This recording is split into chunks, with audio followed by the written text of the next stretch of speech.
Okay, this is Miss Carr. Welcome to Mole Vodcast number 7. Today we're going to be exploring calculating the empirical formula. In Mole Vodcast number 6, we talked about how to find the empirical formula if you are given the molecular formula. So, finding the empirical formula from the molecular formula is as easy as reducing a fraction. But today we're going to be talking about how do you find the empirical formula if given experimental data. So, this is the kind of stuff that you will actually discover in a laboratory setting. So now we're getting into the real nitty gritty of what actually happens in a chemical laboratory setting. And the reason for this is this calculating the empirical formula, what we've been working towards kind of this whole unit is if I were to give you an unknown substance, could you tell me what the formula for that substance is? And so this is actually how we discover that the formula for water, for example, is H2O, or the formula for methane is CH4, is that we need to know how to take laboratory results and convert them into empirical formulas. So, oftentimes in a laboratory, your first step to determining what you made is to determine the empirical formula of your end product.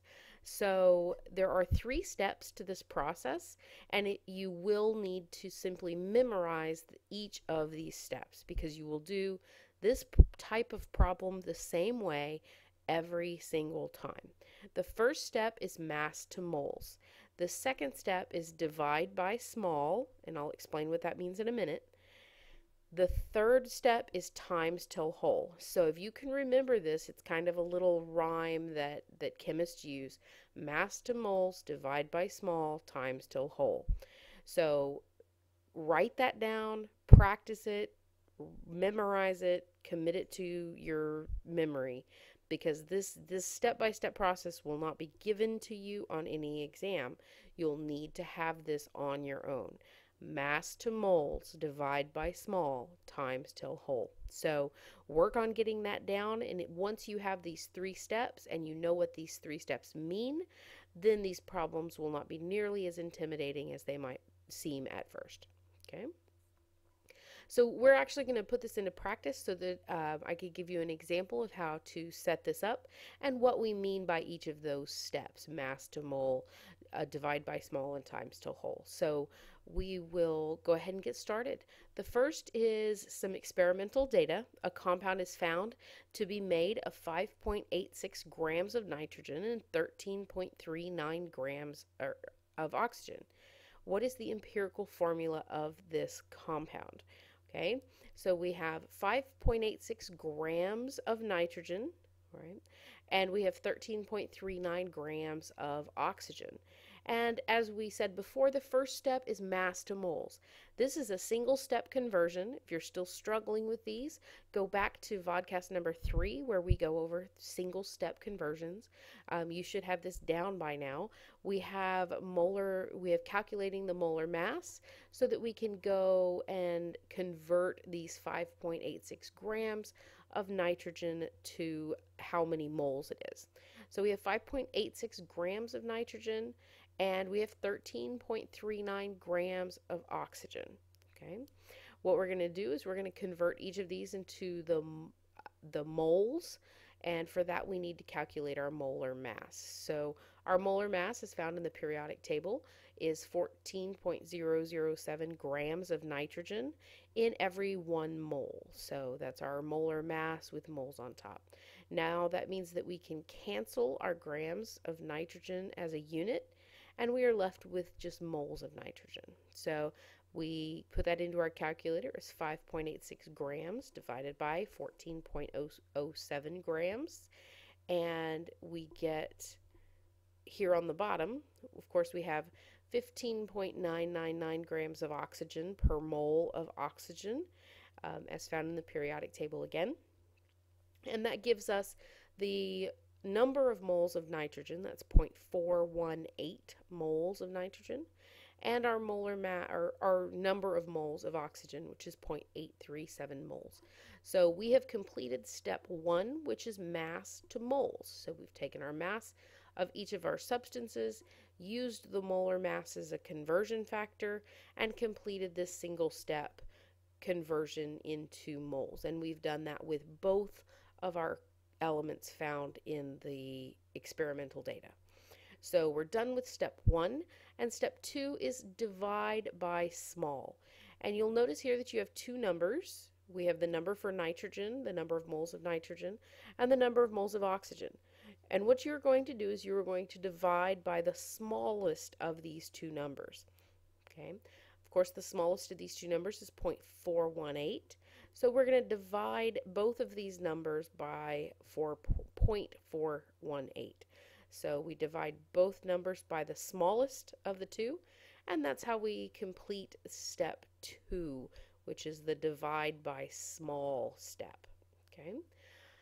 So when we divide 0.418 by 0.418, it gives us 1 nitrogen. Okay. Then we have 0.837 moles of oxygen divided by 0.418, and that gives us 2, and this is how many oxygens we will have. So we have 1 nitrogen here, we have 2 oxygens here, and this is actually our empirical formula. Our empirical formula will take this 1 nitrogen, okay, and our 2 oxygens, and our empirical formula becomes NO2. All right. The last step is times till whole. The times till whole is not going to apply here because we really have 2 whole numbers already. If we had a fraction or a decimal here, then we would need to multiply it by something until it was a whole number. But you will find that both of these are already whole numbers, or at least very, very close to whole numbers. I think the oxygen is actually like 2.02 or something, but it's close enough to a whole number that we don't need to multiply it by anything. Okay, your times till whole we'll talk about in the next couple of examples. But in this one, we already have 2 whole numbers, and so number 3 is already completed for us.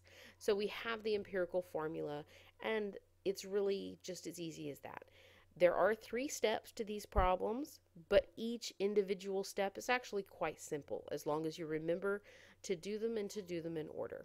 Okay, we're going to try another example so that you can see this in action once again before you try to do it on your own on your worksheet. Okay.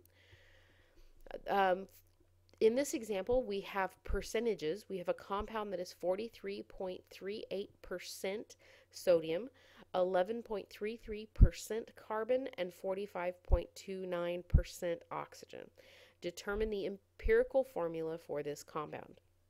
Now here, because we don't actually start with the mass, you need to take into consideration that if we assume that we have 100 grams of a substance, that means that in that 100 grams, we're going to have 43.38 grams of sodium, we're going to have 11.33 grams of carbon, and we're going to have 45.29 grams of oxygen. And the reason for that is we are assuming 100 grams. And when we take a percent of anything, that is how many parts in 100. So for percentage problems like this, it's quite simple to simply change this percent sign into a grams unit, and that allows us to use this just like it was a mass. Okay, so this makes step 1 quite simple.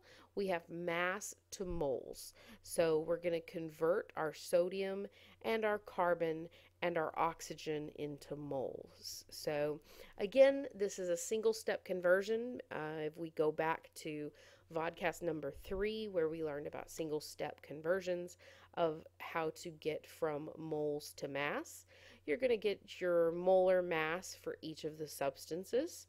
So 22.99 grams of sodium for sodium, and this is per gram of sodium.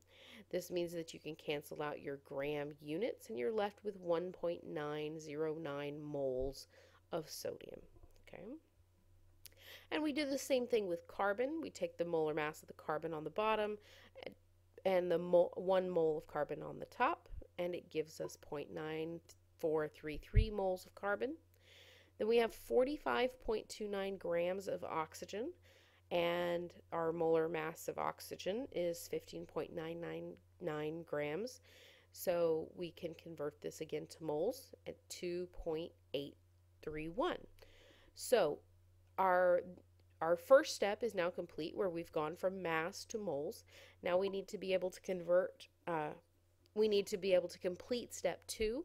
And I want to see if you guys can remember what step 2 is. We go mass to moles. Number 2 is divide by small. So we need to take the smallest of these three numbers. We have 1.9, 0.9, and 2.8. So of course our 0.9 here is going to be our smallest number. So we are going to divide by that smallest number. So 1.9 divided by 9, or divided by 0.9, is going to give us 2. And of course 9.94 divided by 0.94 is going to give us 1. Then 2.8 divided by 0.94 is going to give us 3. Okay. Again, these are all whole numbers, so step 3 doesn't really apply, because we don't have to multiply these to make them whole numbers, because of course number 3 is to times till whole. Okay, we don't need to times till whole. These are all already as close to whole numbers as they can get.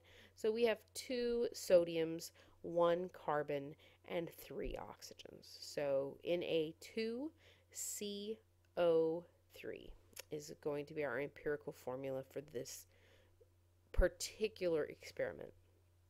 Okay, we're going to try one more of these problems, and this one is actually going to use all 3 steps of the process so that you can see what I mean when we say times till whole. So this compound is 52.93% aluminum and 47.07% oxygen. If we calculate its empirical formula, we start with the first step, go mass to moles. Same thing with the percentages here. We can assume 52.93 grams of aluminum for every 100 grams, and then 47.07%. We can also turn that into grams. So we have 52.93 grams of aluminum and 47.07 grams of oxygen. We convert to moles using the molar mass equality. Again, this is, if you're struggling with this particular part, you need to go back to vodcast number 3 and watch the single step conversions again. Okay, we use the molar mass of oxygen again and convert so that we have moles. So we've completed the mass to moles, and we have 1.962 moles of aluminum and 2.942 moles of oxygen. So now we go to step 2, which is to divide by small. So mass to moles, divide by small. So mass to moles, we choose which one is these is smaller, okay? And you divide by the smallest, so 1.962 and 1.962. Now, we come across a problem here that we didn't come across in our previous ones, in that this doesn't give us a whole number. Instead, it's giving us a fraction. This is 1.5. So if you look at 1.5 and you convert that into a fraction, it's actually 3 divided by 2. What you want to do to make this a whole number is to multiply by that denominator. So if you have 3 divided by 2, which is 1.5, okay, you can multiply both of these numbers by 2 so that we get 2 whole numbers. So we get 2 as a whole number for aluminum and 3 as a whole number for oxygen. This allows us to get the empirical formula with 2 whole numbers. And Al2O3 is where we go from that. Now, if you want more information on how to get to a whole number, I encourage you to go back and watch the alternative to this vodcast by Mr. Kevin Bremage.